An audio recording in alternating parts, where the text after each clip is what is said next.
Bonjour tout le monde, dans cette vidéo je vais vous partager une petite création que j'ai faite, réaliser une cuisse de poulet au goût de barbecue chinois sans utiliser de charbon. Mais pourquoi utiliser pas de charbon? Juste parce que je n'ai pas de jardin, c'est triste. Mais le barbecue chinois me manque beaucoup, j'ai donc décidé d'essayer de le faire en grillant la viande. Et surprise, elle est délicieuse, je suis fière de moi. Mais ma création a un petit problème, c'est qu'on a besoin de certains équipements. Une armure qui s'appelle tablier, des gants et un bouclier pour se protéger de tout. Are you ready to fight? Let's go! Couper la cuisse de poulet comme ceci, c'est pour que le poulet puisse cuire facilement et que la sauce rentre à l'intérieur de la viande.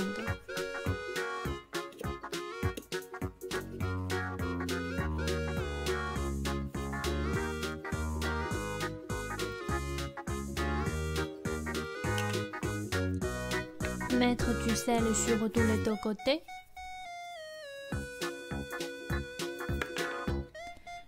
Et voilà, c'est très simple. Maintenant, mettre votre armure, on va le cuire. Chauffer environ 30 g d'huile dans une poêle à grand feu pendant environ 2 minutes. Je vous montre comment je positionne mon bouclier. Ensuite, cuire le poulet à feu doux. Il ne faut pas que le feu soit trop fort. Sinon l'extérieur du poulet risque d'être trop cuit, alors l'intérieur ne sera pas assez cuit. Je cuis chaque côté pendant environ 1 à 2 minutes. Chaque fois, après que je tourne le poulet, je le découpe un peu et ensuite je mets le sauce soja avec un pinceau.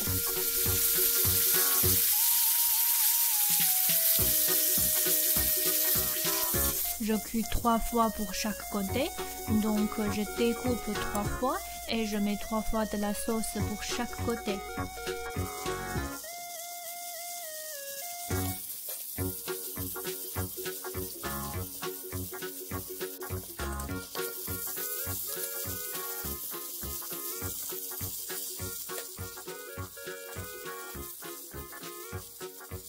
Je mets aussi la cuisse comme ceci de temps en temps pour bien la cuire.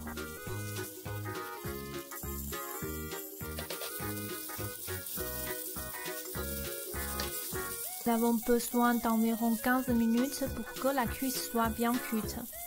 Voilà, maintenant le cuisse de poulet est bien cuit, on va le sortir. Une petite finition, je mets du cumin sur les deux côtés de la cuisse. Si vous aimez le piment, mettez des piments en poudre, ça va être bon aussi. Voilà, la cuisse de poulet est prête. Elle a le même goût que le barbecue chinois, sa peau est croquante et l'intérieur est aussi très bon grâce aux découpes. Si vous voulez essayer, tout simplement, prochaine fois quand vous faites votre barbecue, vous pouvez ajouter un peu de sauce soja et un peu de cumin à la fin. Vous allez voir, c'est super bon. Il y a toujours une recette ici. Je vous présenterai les sauces utilisées pour barbecue chinois dans le cours de chinois. Le moment du cours de chinois. Barbecue en chinois se prononce Shaokao. Il y a plusieurs types de barbecue en Chine, mais le plus connu et courant est le barbecue en brochette. Il s'appelle aussi Kaochuan.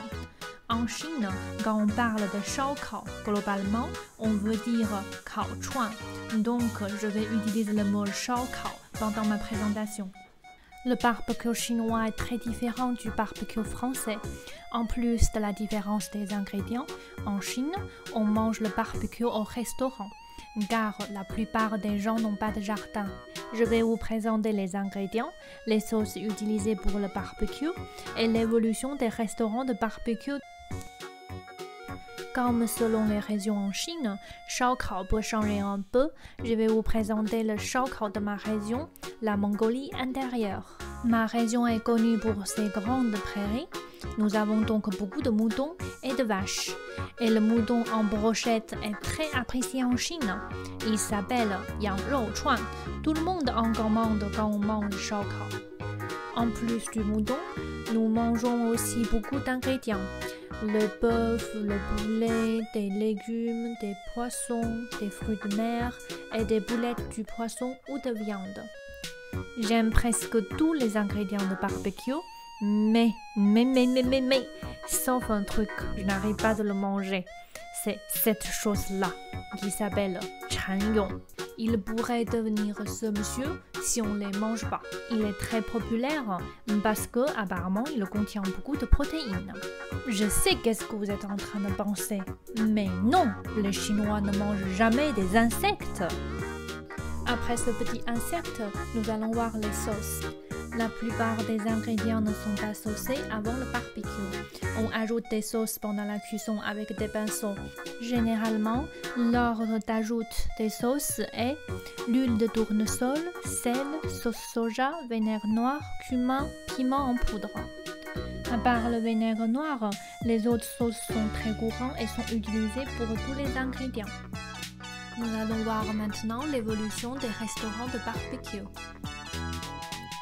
Entre 1995 et 2000, il y avait beaucoup de commerciaux qui vendaient le Shaokao sur le trottoir sous une tente. Le barbecue commence à 17h et finit entre 1h et 3h le matin du lendemain. C'était un type de nourriture qu'on mange pendant la nuit. Ce type de resto n'était pas très cher car on ne payait pas le loyer. Mais la condition n'était pas top car il faisait chaud pendant l'été et froid pendant l'hiver.